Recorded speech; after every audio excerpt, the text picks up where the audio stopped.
This is the graduate student orientation. All right, so we're going to start off with just kind of reviewing our mission and our vision of CIU. So what we do, what makes us different, right?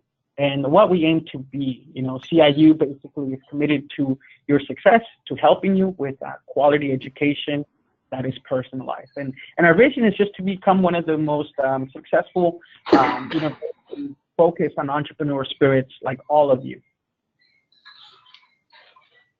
Our 3 pillars that we strive to attain and embody is that we are personalized, right? So we provide this personalized support through having an instructor that contacts you directly, having the student services advisor, working with your enrollment advisor, and knowing that we're small enough so that we care, where we know every single student by name and have a relationship with you, not just about school, but of course, just on a personal, interpersonal communication and dialogue. Our middle pillar is that we're accessible. We, as you can see from our orientation already in our introductions, you know, we have students from all around the world, different time zones, you know, so it's kind of exciting, right? Like Audrey is in, you know, United Kingdom. We have students who are in Kenya. David is always in Kenya. Marcos is from South Africa. You know, Victor, you know, is here in Palm Springs, but originally from Mexico, and then Raymond is in Texas. So students from all around the globe. So it's quite exciting. Exciting times, because you will be able to engage with different students from all over the world in different perspectives. And then lastly, our last pillar is that we embody that entrepreneur spirit. And we do that by providing aspirational goals here. And then we're driven. We provide you the tools. You know, we provide you the tools, we provide you these type of presentations, right? But at the end of the day, we want to make sure that we empower our students. So once you have all the resources, you have, you know, the ability to really make yourself and be in the program. So those are our pillars, and now we're going to get into what we're really going to talk about, our agenda, which is, you know, the meat of the presentation. Starting off with a welcome message. We're going to talk about learning logistics of online, right? So what do we need to be successful? 3, very important, is course registration. So how are we going to be registered? How do the courses break down? Number 4, attendance, right? Very important. How do we track attendance with this program being online? Number 5, course outline. What should you be expected to do every single week? I know from your feedback, many students wanted to know, how is this program structured? How does it work? And I'm going to be explaining all of that to you today. Number 6, we're going to talk about the business writing style, right, which is very important. Number 7, we're going to be talking about the textbook. Number 8, we're going to walk you through a tutorial, walk you through both of the websites and actually access your course and view the breakdown of each unit. Number 9, resources and information. And then lastly, we'll end this presentation with a questions and answer section. So far, so good, everybody? Okay. Yes, thank you. Yes. Yes. Sounds good. Feel free to chime in again. Feel free to chime in with additional questions. All right. So welcome, global business leaders. Again, thank you for taking the time to attend CIU's orientation today. We will be preparing you for this new and exciting academic journey. We want you to know that the commitment that you have made is not something that we take lightly. We are very proud that you are with us. Know that the expectations are going to be high. It will be challenging at times, but we believe in you and in your abilities to succeed. So congratulations on embarking this new academic journey. Really, you know, based on my own personal experience, you know, there's only a few students who are able to take on this task of, you know, continuing their program, whether it's a certificate program or the doctorate program. So congratulations to you, and just know that we're excited just as much as you are. So let's talk about our technology requirements, right? The first thing on the left is a computer and reliable internet connectivity. You may be asking, well, it's pretty obvious, David, you need a computer. You would be surprised, right? Just make sure that you do have a computer and a reliable internet connection. A lot of your assignments right away will require for you to submit in, you know, with Word documents and, you know, APA. So you will need a computer and reliable internet connection. Number 2 is Microsoft Word, Excel, and PowerPoint. You will need to utilize this program. Most of your submissions are going to be submitting in Microsoft Word. You will also be submitting PowerPoint presentations, and at time open up Excel sheets. Now, if you don't have Microsoft Word or Microsoft Office, don't worry. As a student here with CIU, we actually provide you with a Microsoft Office University email address where you are able to download Microsoft Office for free at no charge to you. Any questions on the computer and Microsoft Word, Excel, and PowerPoint so far? No, I'm fine. I'm good. No. Okay. Perfect. No, All right. thank you. Sounds good. So very straightforward so far. Recommended browser, we utilize Google Chrome here in the office. It's most compatible with all of our websites. However, we don't really have any issues with any other browsers. Students use Safari, students use Firefox, and they're able to do their work without a problem. We also utilize Adobe Acrobat Reader to view your PDFs. A lot of supplemental materials do require for you to submit in or to view in PDF. So make sure that you do have that. And then lastly, I highly recommend that you all save this email, the helpdesk@caluniversity.edu.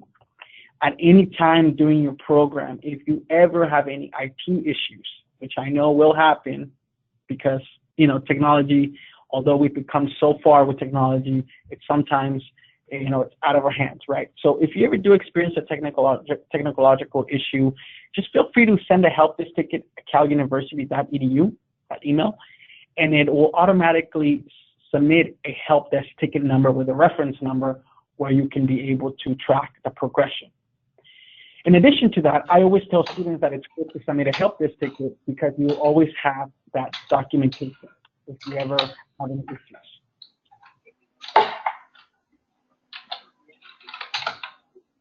All right. So far, so good. Let me know. We'll move forward. Yeah. Helpdesk@caluniversity.edu. What was that, Audrey? I'm just confirming, it's a bit tiny. I can't read. Is it helpdesk@caluniversity.edu? Yeah, that's correct. Helpdesk@caluniversity.edu. And I'll also be sending you this presentation, the PowerPoint, and the recording. Okay. But yeah, good question. All right, let's talk about the first website. So the first website is called the Student Portal, or as we like to call it, the administrative headquarters. And basically, this is where you'll be able to access all of your information, your degree audit, your schedule, your grades. You can view your account information. You can make a payment. You can also update your personal information. And you can also request a student ID card once you complete your first course. You actually get a physical ID card that we send out to you to your mailbox, right? So once you have completed your enrollment with CIU, you'll be getting a call from me or Eddie. Some of you already received a call from me. And then we provide you with your login credentials, which provide you access to this website. All right, so that's the student portal. The second website is the Learn Center, which is the actual learning platform. This is where you'll actually be able to view your course. We utilize Moodle as our content manager. Some of you may know our content management system. Some of you may be familiar with Blackboard or other types of management systems, but we utilize Moodle, very, very user-friendly. And in this website, you will also be able to access the Student Resource Center, the Writing Center. You'll have access to a math lab for support.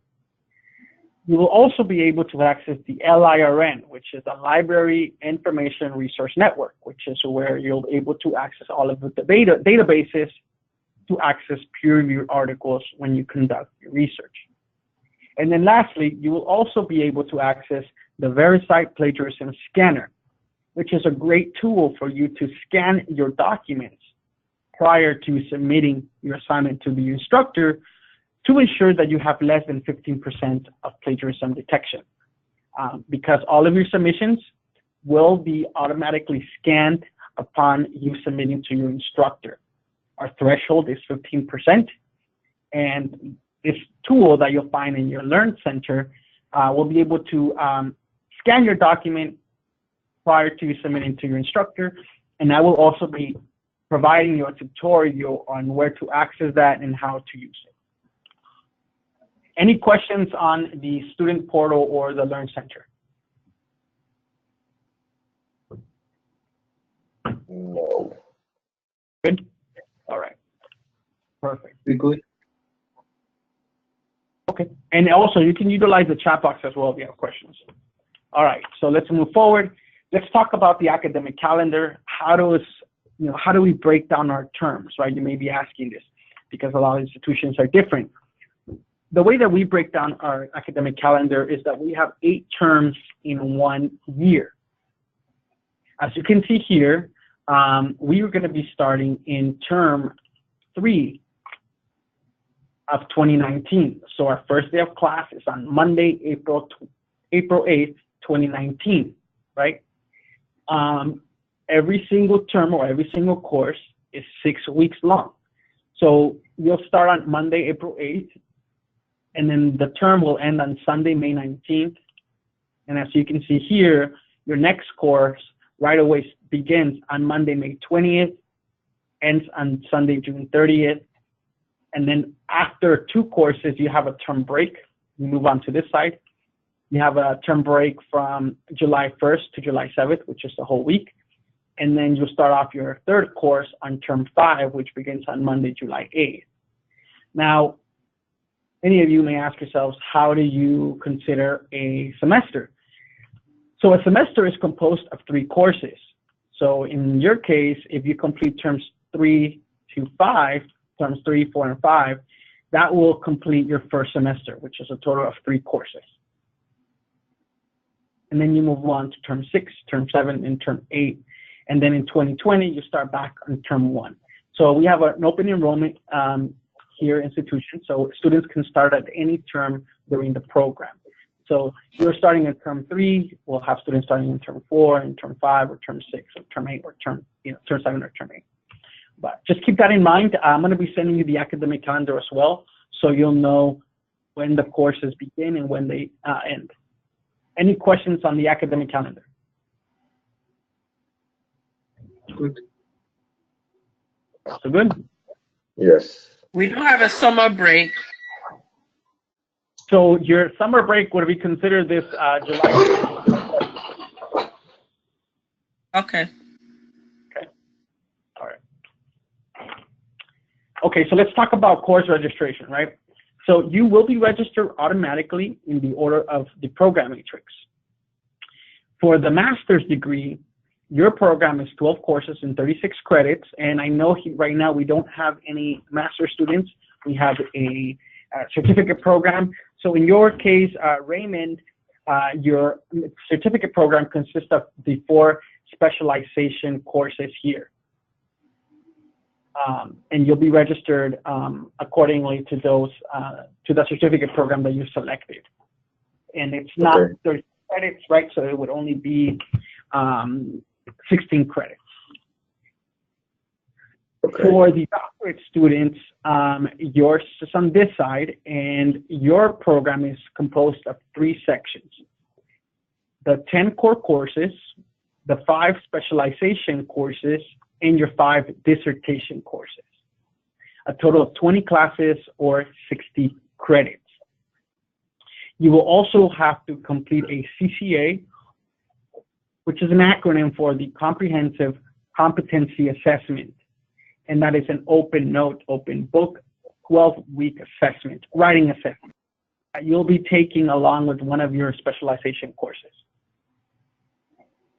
Know that during the first week of every term, you'll be able to adjust your schedule by adding or dropping a course. So like any institution, during the first week, right? If you have any questions, if maybe perhaps you would like to switch to another course, and if the course is available, we're more than happy to do that. Again, you are really in control of your program. As long as it's available and as long as we can do it, we'll be able to adjust your schedule accordingly. But again, all the schedule changes must be done during the first week of each term. Any questions on registration? Mm-hmm. All right. Sounds good. So we're going to keep moving forward. Let's talk about attendance, which is very important. So students must attend and participate in their courses on a weekly basis throughout their programs. Now, one thing that I always want to make sure that I talk about and that I set the expectation is that this is not a self-paced program, because you have weekly assignments. So the courses break down into 6 weeks, and in each other week, you'll have unit assignments that you need to complete. Attendance includes submitting an academic assignment, taking an exam, or posting in the course forums. Now, this doesn't necessarily mean that you'll have an exam every week. I'm just saying that it can be any of these, any actual active participation in the course. Each course varies from assignments. Some classes may include writing assignments and a discussion question post. Some may include a presentation. Some may include maybe a quiz. It depends, right? So just keep that in mind. What attendance is not is just logging into your Learn Center. A lot of students think that just because they're logging into the Learn Center that their attendance will be triggered, and that's not the case. We actually need to go in there, and actively participate. As long as you're submitting your assignments on time each week, the attendance will meet itself, and you don't even have to worry about that. Keep in mind that non-participation in week 1, especially as a new student, will result in program cancellation. So make sure that you are actively participating and engaging the first week. I would also like to say that, again, as a student myself, and as someone who is a working professional now, a lot of you are, and that's why you decided to select this program, because we have that flexibility. We understand that things happen. You're probably juggling family, work, sometimes you might want to schedule some social time. I completely understand. All I ask that you do is you just keep me in the loop, keep me in communication. Maybe if perhaps one weekend something happened, let me know, send me an email to the instructor. Just let us know, hey, this is what's going on. I wasn't able to submit the work, or I'm falling behind. And trust me, there are a lot of policies in place to support students. So there's always a way that we can help you. Just have that open communication, and we'll be able to find a solution for you. Sounds good? Sounds good. Yes. Perfect. Let's move forward. So let's kind of recap the first part. So who should I contact for technical support? We're going to submit a ticket to helpdesk@caluniversity.edu. Where can I access my degree audit and grades? You'll be able to access that in your student portal. Where can I update my personal information? You can also update this in the student portal. And that's very important, because that's where, we're an online institution. We don't see you in person. So the only communication information that we have is whatever you provide. So anytime you change your email address or your phone number, make sure that you keep us in the loop. So when is my course room accessible? Your class will be accessible on the first day of class, which is Monday, April 8th. You have access to both websites upon your enrollment, but you won't actually be able to access your course until the first day of class. And then do you have to participate weekly in a class? The answer is yes, because there are weekly course requirements. Now, one thing that I want to make sure that you know is that we don't require you to be logging in at a specific date or time during the week, because everything that you need is in the course room, but we do require students to submit their work by Sunday. All right, so let's talk about the actual outline. And we're going to skip this class. Excuse me. Go ahead. I have a question. Can we go back to the previous slide? Sure. Yeah, so number 7. So the coach room is accessible from the student portal, correct? Learn Center. Learning center. Okay, so we don't have to be on a computer with somebody at the end, like how you're doing right now, right? Right. No, no. There's no online, like, there's no live, Interaction. no, there's no Okay. lectures, live lectures. All No. right. So you don't have. Mhm. Good So the question, though. material, you study the material on your own, pretty much. Exactly. Yeah. Okay. Everything that you'll need is going to be located in your course. All right. Really good question, Raymond. Okay. And then we're going to skip into the outline of the doctorate program just because for Raymond, for you, the outline is going to be a little bit different, but I can provide you one so you can see. But this is kind of like the first week of the actual GRC 600 doctoral academic study and writing. And basically, this is what your first week looks like. So, and actually this is the same for the certificate program. So what I did here is I laid out all of your 6 weeks, right? Units 1 through 6, so that you can get a visual representation of what that looks like. And then this is what you'll find in each of the units, or a variation of those assignments. But basically, this is how it works. So for the doctorate program, your first week starts on Monday, right? And then the unit assignments are due by Sunday. On the first day of class, and this is also for Raymond, you'll have to submit your biography statement on day 1 in your first class. That is your first task. It's an informal assignment. There's no minimum word count on there. It can be in first person, second person, third person. It does not matter. It really, what we want to do is have the students, introduce themselves and start working together. This is an online business program after all, so we highly encourage for you to start networking, right, with other students. For this class, the students will be required to read chapters 1 through 3 and then complete a syllabus quiz, which is a very simple quiz on the syllabus, which is available to you, again, in the course section, in the important documents course section of your classroom, which I'll show you. And it's an open note, open book quiz, so it's really easy for you to get those points. You will also be required to view the lecture videos and voting activities. So a lot of our online courses have videos that kind of will help you recap on the reading material.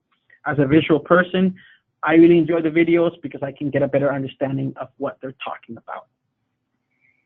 In this course, you will also be participating in a discussion question. And actually, I shouldn't say just in this course. So a discussion question will be, you will be participating in a discussion question for every single course of your program.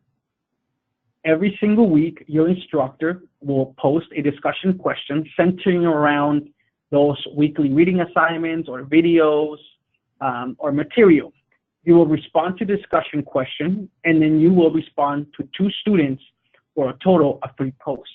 And that's how you get participation points. And then finally, for this class, you will be submitting a project milestone number 1, and you will also be participating in a blog post. And all the assignments must be completed by Sunday at 11:55 p.m. Pacific Standard Time. And if it sounds like a lot of work, it varies from class to class, like I mentioned, and then I'm going to be actually showing you what those courses look like and what those assignments look like as well.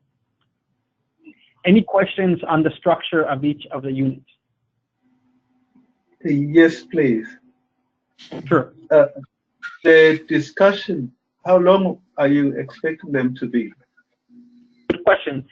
So there is a requirement, 150 words minimum, and the discussion questions for all graduate programs, certificate, MBA, and DPA, if you are referencing an article or you're referencing the book, we do require you in the discussion post to make sure that you include your references on there. And it's 150 words minimum. And then, for the additional post or responding to your classmates, that's a little bit more informal. and there's no minimum word count. Does that answer your question? Lovely. Thank you. Yes, I have a question. Sure, go ahead. So when you're writing these papers, right? And like let me give you an example. Probably the rest of the students on here probably have an idea of how to write papers, master papers or certificate papers. What if I needed some help writing my paper? I would go to the learning center, then go to the writing lab, right? Yeah, that is correct. Okay, so any help that I need to write my paper, I can go in there and learn how to cite, because I can cite, but I cite different. Got it. Are you, Like the you formats and working with everything. were you working with a different type of structure line? Were you using like MLA or Chicago? Yeah, I did APA. Oh, got it. Okay. See, that's what we're using, APA. Okay, all right. But that's a very good question. There is actually a APA style guide, and there will be an APA template in your course room that you can use. Okay, all right, okay. And Good, also, this right here does not apply to me, correct? Yeah, that's correct. So this actual breakdown won't apply to you, Raymond. Okay. Really good question. All right. Good to chime in. You have another question.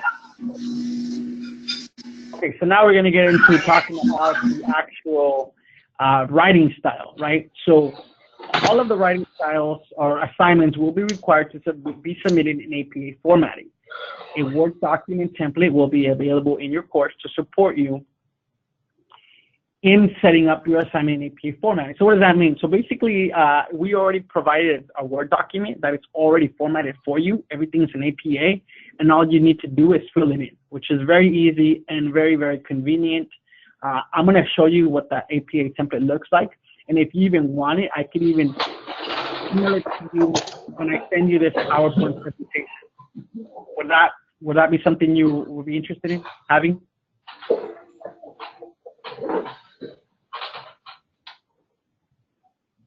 Let me know. Absolutely. Yeah, absolutely. Yeah. Okay. Okay, so now let's talk about textbook, right? Very important. We utilize VitalSource Bookshelf. Item number 1 to your left and here is all of your textbooks are embedded in your course room. As a new student, you will have to create a new account with VitalSource Bookshelf. Item number 3 here, the Bookshelf application can be downloaded to your smartphones, tablets, and desktops. And it has the ability to read your books offline.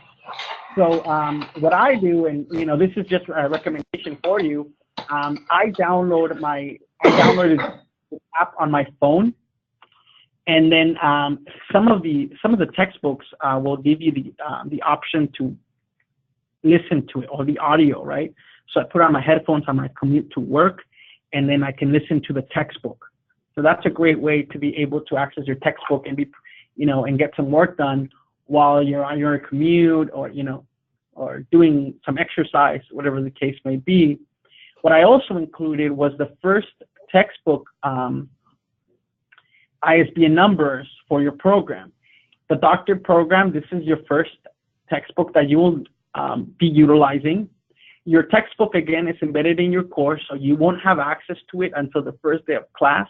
However, if you would like to access, or purchase your own hard copy of the textbook, let's say on Amazon or rent it on check, this is the information that you'll need. For Raymond, if you would like the information for your first textbook of your certificate program, let me know and I can provide you that information as well. Okay. Okay. I've purchased my textbooks on Amazon for the first third classes, just because I wanted to prepare myself, and I found them to be less than $30 on Amazon used. So that's an idea for you. Any questions on textbooks? Yes. Sure. So we can only access this textbook if we're enrolled in a class. What was that? You can only access the textbooks only for enrolling into the class. Right? Oh, yes, that's correct. So your online textbook will be available until your first day of class on April 8th, once you have access to your course. All right. Okay. So after the course, is it possible to retain that material for yourself? Sure, that's a really good question. Yeah, so that's a really good question. So the way that VitalSource Bookshelf works is that you create your account, and then you literally have like a visual bookshelf, and they put your books on there, and you can access your textbooks. Now, the way that we provide you with very affordable tuition is that we rent out the textbooks for you, and it depends, right? So some textbooks can be there for a few terms. I've had a few textbooks that I can still access even though I'm on my almost 10th class, and I can still access from like second course. Some textbooks, however, have vanished because they've expired. So with this being said, you know, it all depends on our contract with each of the publisher, you know, but we do provide you with a textbook list if you want to purchase your own textbooks. Mm-hmm. But on your bookshelf, you know, it depends on our contract with them and how much we rent it out for the student. Okay. Question. Sure, Audrey. So what if you later on, probably when you're on course 15 or so, and you need to refer back to a book for your research? That's a good question. What we tell students first and foremost is to archive all of their documents. And then unfortunately, your textbooks do archive. But again, we provide you the textbook information in case you want to locate it. I know students have been able to locate the textbooks in using other third vendors. But unfortunately, just like your course archives, your textbook also archives. Okay. And again, and that's the reason why the tuition is very low, because, you know, we provide you with this electronic version and we only rent it out for a few months. Okay. Is there a timer to let us know that the book is going to expire? What was that, Audrey? Is there a timer on the book to let us know that this book is about to expire in 2 weeks, in 3 weeks' time? Yeah, so your book will good question. So your book will never expire during your term, but afterwards it will expire. Like, okay. Good questions. All right, so now let's actually look at the website and what they actually look like, right? So this is the student portal that we talked about, the administrative headquarters, where you'll find all of your personal information. As a matter of fact, once you change your password, we don't even have access to this. And there's a lot of great information on here to track your progression. One tab that I always recommend students to view is your academics tab. Here, you'll be able to track your degree audit. So what are your courses I'm going to be registered in? What are my grades, right? And how am I doing with my GPA? Now, it's very important that you all know that in the graduate program, and this is standard, students must maintain a 3.0 GPA, right? So you need to make sure that you are checking your progress and that you are checking your class schedule and your grades after a term ends. So I would always recommend students that once you complete a course and you see a final grade in your Learn Center, then you go back here and you also make sure that your grade is there and you're tracking your progression. You're very surprised on how many students call me 2 terms later, 3 terms later, letting me know or upset that they thought that they had passed the course when they didn't. We have high expectations for all of you. You are all graduate business professionals, so we expect that you keep track of your progression and you keep track of how you're doing in the program. In the finances, you can track all of your accounting information. You can make a payment and view all of that important information. In the My Profile here is where you'll be able to view your information and also update all of your information. So again, this is just for your personal information, and it's only available to you. We don't have access to it, and a lot of information that you need will be here in the student portal. To access your Learn Center, we provide you a direct link to the Learn Center with your username and password, or you can actually log into your Learn Center via the student portal by selecting the Go to Learn Center here. But the Learn Center, it looks like this, and if you've already been enrolled into the program, I'm sure that you're already logged into the Learn Center. I'm actually going to log out so I can show you. So you log in, right? And the first thing that you are greeted with is a red clock with what time is it. And why is that important? Just like we talked about before the orientation, the official time zone for CIU is Pacific Standard Time. So all of the assignments and due dates reflect Pacific Standard Time. So please make sure that you plan accordingly to submit your work on time. Now, just know that all of your submissions will also have a little time reminder. It'll say you have 3 days and 17 hours, you have 2 days and 9 hours. So it has a little countdown. So you'll always know exactly when the assignments are due. So this is your homepage. The first thing that you'll see, or how to access your course, is you'll see a menu on the left-hand side here. This is the menu icon, and you'll see your course appear under My Courses. You can also access your course by scrolling all the way down, and you'll see your courses appear here.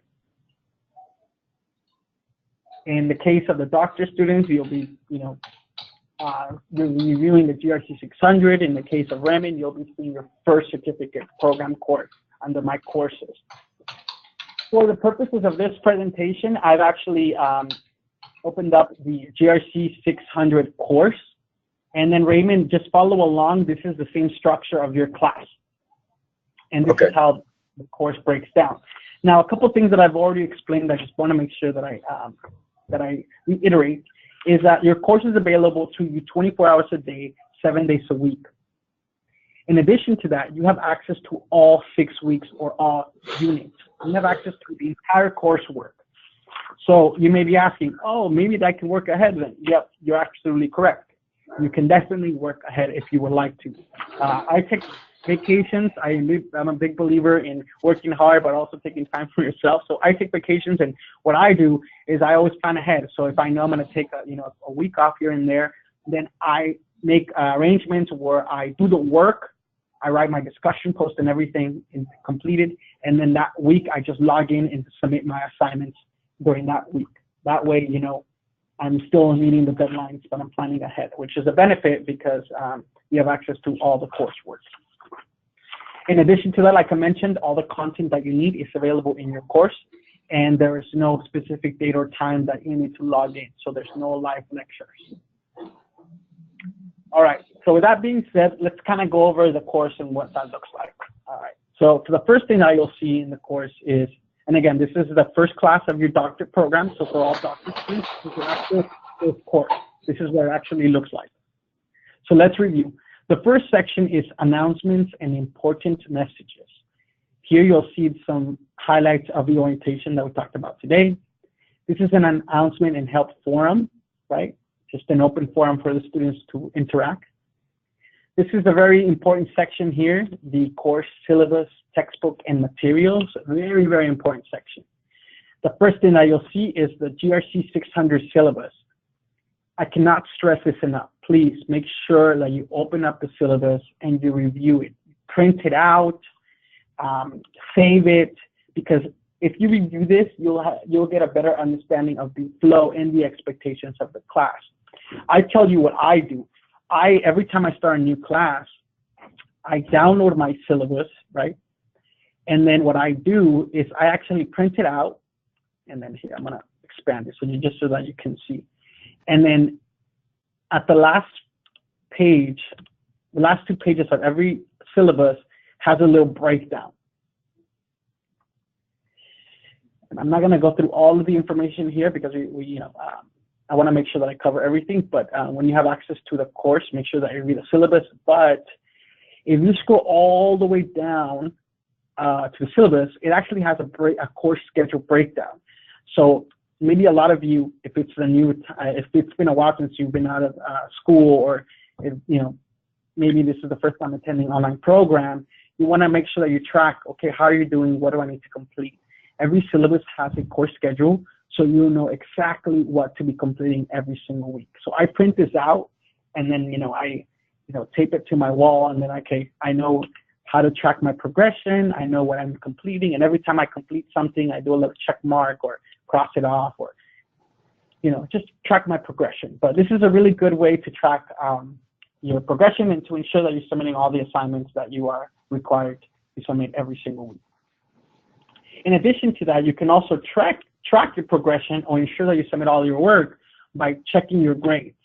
If you click on your grades, it'll have a breakdown of all the assignments that are due, so you'll know exactly to what assignments will be graded for that week. Instructor information, you will have an instructor assigned for every single class, and their instructor information will be located in this link. Every single instructor varies in their communication method. Some instructors love to chat on the phone, some like to Skype, some have Skype because we have a lot of international students, Skype and WhatsApp, so they like to interact with these applications. So make sure that you go in there and ensure that you know your instructor's information so that you can reach out to them early in the unit if you need them. They will also have their own policies and explain or communicate their expectations to you, like any other program. This is your link that I was mentioning to you about the textbook. You're going to select this link here. It's going to prompt you to the VitalSource Bookshelf app. As a new student, you'll begin by putting in your email address. You're going to put in your email address, you're going to put continue, and it's going to ask you to fill in a little bit more questions, right, to complete your account, and then you'll have access to your textbook. After you do this once, when you go back and you click on this link, you don't have to go through a login. You click on this link, and it opens up your textbook right away. But you can also download the application to have access to that textbook in your phone, iPad, or even in your desktop. That's how you access your textbook. I have a question. Sure, Raymond. So when you say email, you mean the school email, not your personal email? It can be either.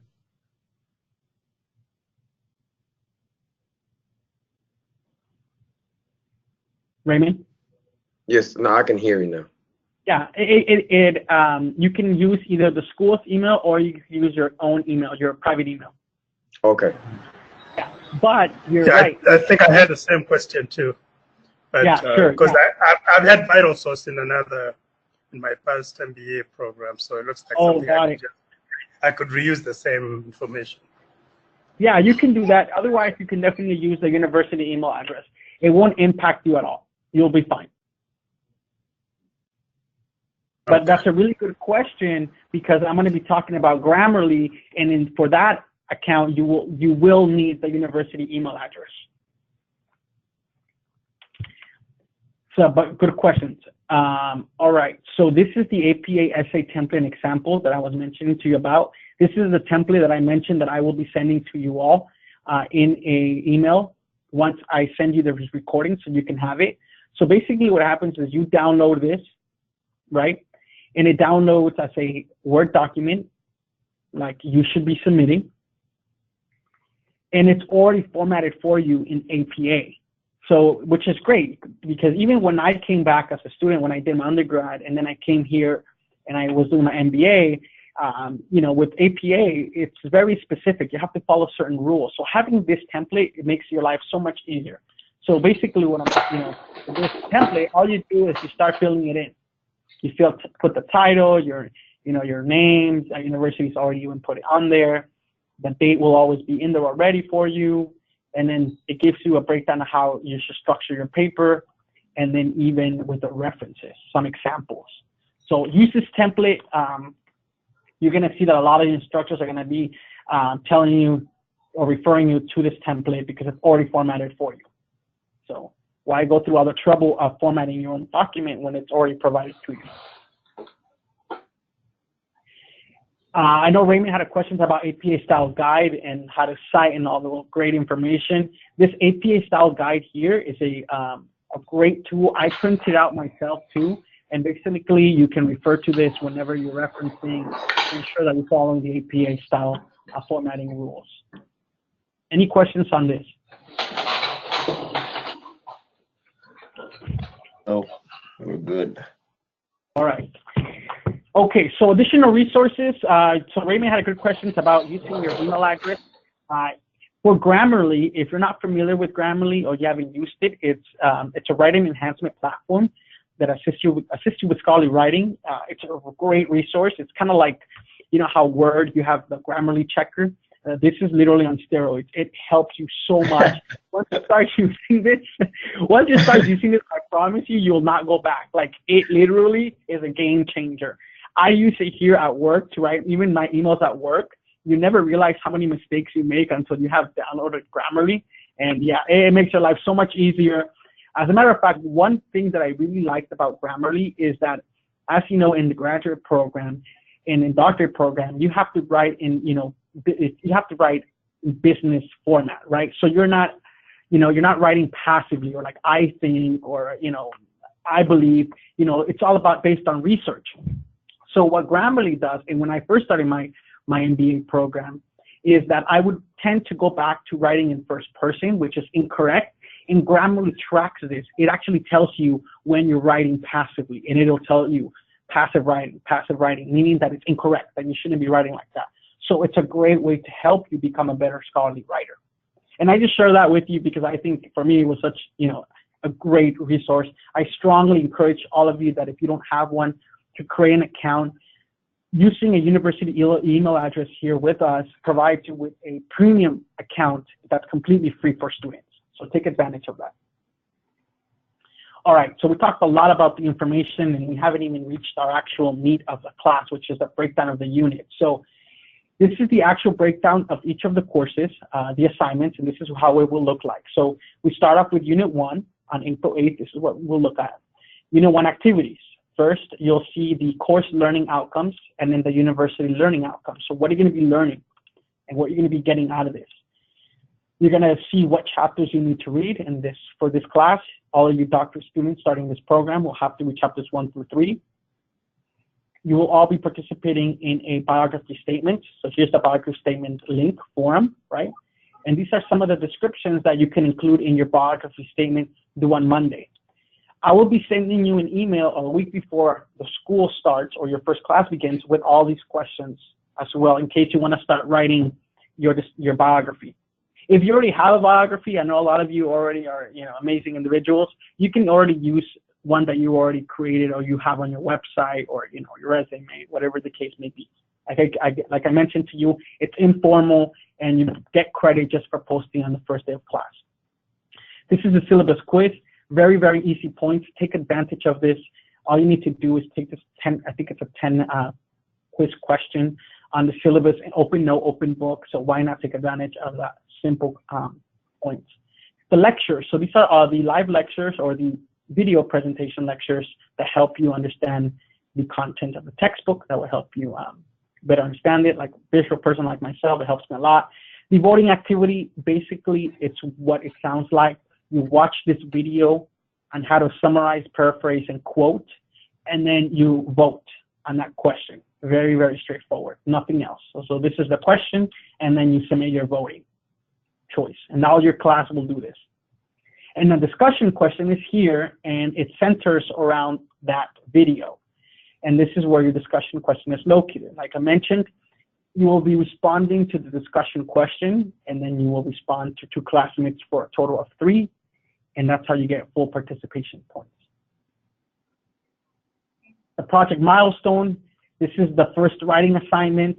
This first writing assignment requires you to write a 4-page paper. And again, it's APA, everything's gonna be an APA.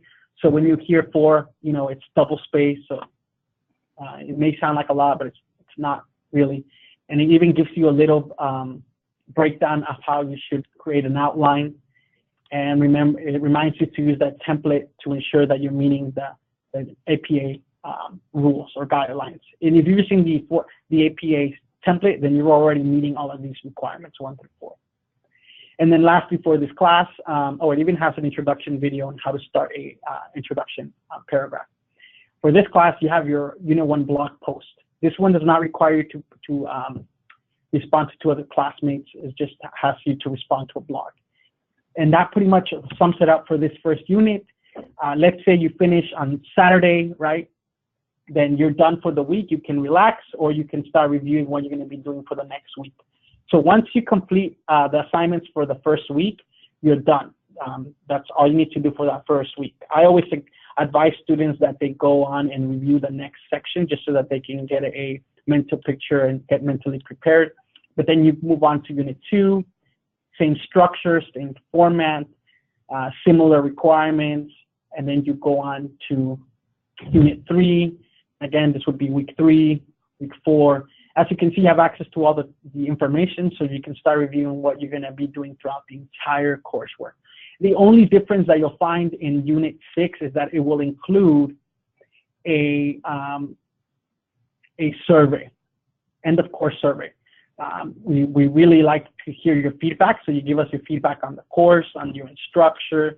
This will help us better create better experience in the future for students. And that's the way that the courses are break down. Now, a couple things that I do want to mention, sorry that I'm going too fast here, is a couple things that I do want to mention is the student resources. So you're gonna click on student resources, you're gonna click on Student Resource Center, and this is where you'll find a lot of information that pertains to you as a student. Important resources here. The CIU book list is located here if you wanna access all your information for your textbooks. But one thing I do want to show you is the plagiarism detection scanner, which is here, VeriCite Plagiarism Scanner in Grammarly. Here's the plagiarism scanner. So like I mentioned to you all, you write your assignments in Word, and then you upload them or you attach them, and they're automatically scanned for plagiarism detection. Now, I'm sure that all of you are aware, that plagiarism detection is, we take it very serious, and we ensure that students are submitting their own assignments, right? We hold the standards here, and we ensure that students are held to that standard. The minimum plagiarism detection percentage that your document can include is 15%. Anything over 15%, your instructor may not grade it or will ask you to review. Now, if you've never used Plagiarism Scanner, it's a great resource. All you do is you select the link here, and it's gonna prompt you to, yours is gonna look like this. You're gonna upload this assignment to the Plagiarism Scanner detection here. And once you upload it, it'll scan it, it'll give you a percentage, and it will also highlight the sections in the document that I found plagiarism in. This could include patch writing, maybe this could include, maybe you didn't quote correctly, and then, it'll tell you. Let's say you wrote your paper and you used this plagiarism scanner for yourself, because no one can see this, nor your instructor, this is just for you. And let's say you got 30%. Well, you know that you're over the 15%, so you'll be able to then review the report that I gave you. You can make changes to your document, and then you can go back here, upload it again, and let's say the second time it gave you a 10%, then you're good to go, and you can go back and submit to your instructor. So take advantage of this tool if you need it. I can guarantee you that if you're doing your own work and you're quoting correctly and all that, you're going to be fine. I used this tool when I first started the doctorate program. Afterwards, I just started, making sure that it's my own work. I made sure that I quoted correctly. I made sure that I gave reference to the owner of the article or the author, and I've never had any issues with plagiarism. Any questions on this?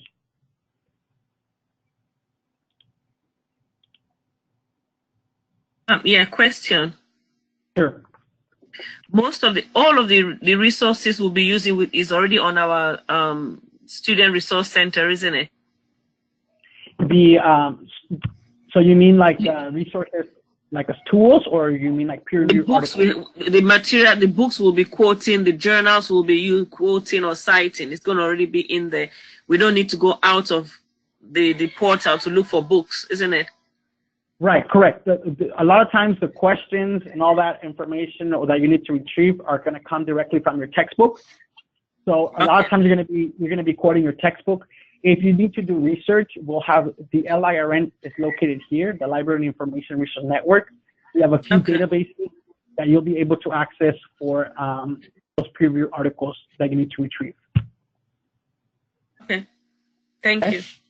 You're very welcome. And then for Raymond, the Writing Center is located here. If you need that, and if you need support, we also have the Math Lab that is located here. Okay. And then technical support too, you can submit a ticket through the link as well here. Otherwise, you can just send an email. It's the same thing. But this is the Learn Center website. If you already completed your enrollment, all of you should have access to this website. So feel free to, get yourself acquainted to this. Click away, review the links. And if you have any additional questions, I'm more than happy to answer to them. We're going to go back to the presentation to conclude the final slides here. Let's see, because we have 3 minutes left here. Let's see. All right, so we completed our tutorial. Let's move forward. So assistance and support. So our student services main line is here. And Eddie here is available to support students with last names A through K. And yes, this is me. And I'm here to support students L through Z. Here's my direct line, my text number. I'm available Monday through Friday, and my office hours are from 7 a.m. to 4 p.m. Pacific Standard Time. However, Eddie is here to support you as well, and we work together to ensure that all of you have the support that you need. All right, intelligent partnership, additional resources. CIU always strives to provide students with a lot of great resources. We have partnered up with a startup company based in South France, and basically we provide you with artificial intelligence coach.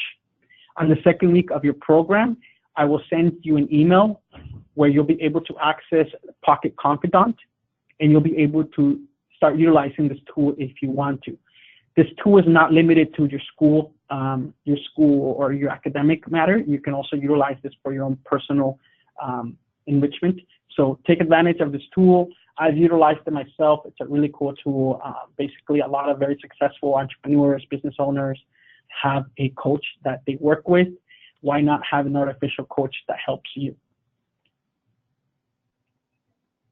Student resources, like I mentioned to you, we have the Writing Center, we have Grammarly, we have the Math Lab, we have Pocket Confidant, of course, your student advisor, and then we also have your CIU University channel. Staff directory, help, support, advice, guidance. At any time during your program, these are the people that you'll be reaching out to. Any questions on transcript evaluations, Yulia Mikhailova. If you have questions regarding financial aid, if your last name is A through K, you'll be working with Joanna. I'm sure you've already spoken to her. If your last name is L through Z, you'll be working with Rita. Any questions regarding payments, maybe you need an invoice, you can reach out to the Bursar, Chandra Austin, or our student accountant, Isaac Garcia. If you have any questions regarding the Writing Center, you can direct your questions to Dr. Kirk Macon. And then again, if you ever have any technical difficulties, you can email the help desk at caluniversity.edu.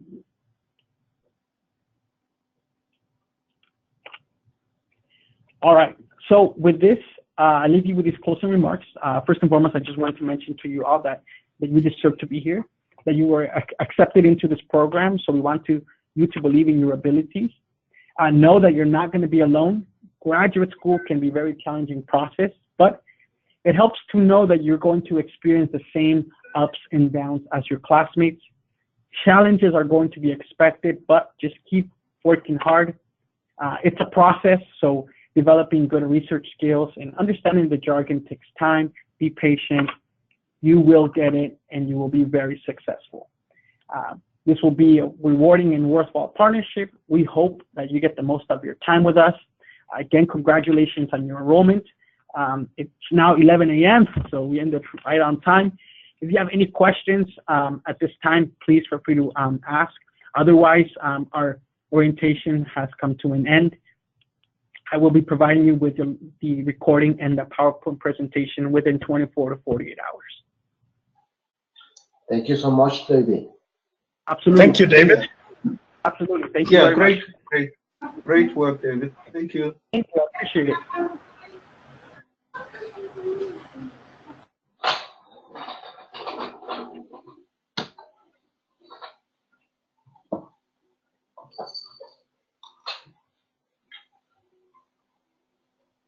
Audrey.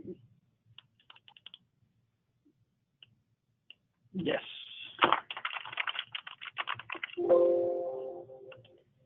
So feel free to ask any questions, maybe any clarifications. Of course, if you think of something later on, you know, I'm more than happy to address them. You can even call me directly, or if you have any questions on the class, I'm more than happy to support you.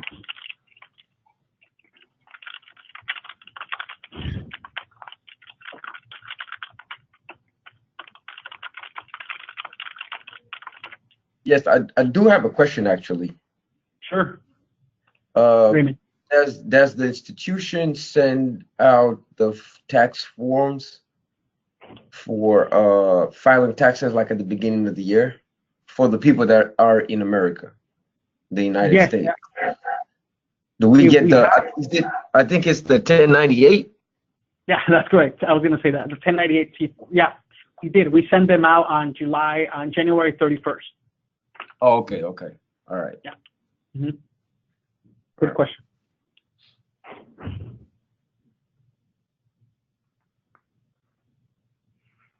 Any other questions? Are we excited? Are you ready? Yes, we are ready. Yes, we are excited. We can't wait. Yeah, I'm sure that all of you will be very successful. If I can do it, believe me, all of you can do it. You all are professionals in the business world with so much experience. You're going to do all great. Yeah, can I ask, how many hours do you put in a week on your studies? Roughly how many do you advise that we put in a week? Sure, good question. So we say around 15 to 18 hours per week, right? So that's like around 2.5 hours a day. But it really varies, to be honest with you, Audrey. You have to also kind of be strategic on how you are going to be completing your work. Because a lot of times, like any program or any class that you've been, you have to, at the end of the day, you have to complete the work. So in my own personal experience, some classes have taken more time than others. Some classes, to be honest with you, the textbooks are really easy to read and are really short. So it's really quick to get all the reading assignments done. The discussion questions are straightforward, and then the writing assignments are quickly to be, can be done very quickly within a few hours. So it varies. Some courses I've taken, less than 10 hours per week. Some it does take me to 15 hours. So it just varies on how you work. And also, that's reasonable. Yeah, and then also what I do, Audrey, and I want to give you guys this because my recommendation, because it has worked for me, is that I break down the coursework throughout the week. I'm those type of persons that I get very stressed out if I wait for the last minute, and I like to enjoy my weekends too. So what I do is I break down my work throughout the week. So on Monday I review, on Tuesday I start writing my discussion question, on Wednesday I start maybe read chapters 1 and 2. Maybe Thursday I start writing. Friday I finish the final edit of my assignment, and then I submit it on Saturday morning. And that way I have Saturday night and Sunday free. Yeah, that's reasonable. That makes sense. But then a lot of our students, we call them weekend warriors. We call them weekend warriors because they wait for the weekend to do everything. But we're all different. So maybe that works for them. Nah, it wouldn't work for me. Yeah, I get too stressed out. Yeah. I have young kids, so I can't leave it to the last minute. No. Yeah, exactly. And then also too, I always think about, maybe what if something comes up on Saturday or Sunday that and I won't be able to devote the time. So when I start working early in the week, I already feel productive and my stress level, goes down. Okay. All right. Thank you very much. Absolutely. Good question. Yeah. All right. Well, thank you very much for joining again, and I look forward to working with you, and I'll be sending you this presentation within 24 to 48 hours. I hope all of you have a good evening, good night, and we'll be talking to you soon. You're very welcome. Thank you. Yeah. Bye. Yeah, likewise. Thank you, David.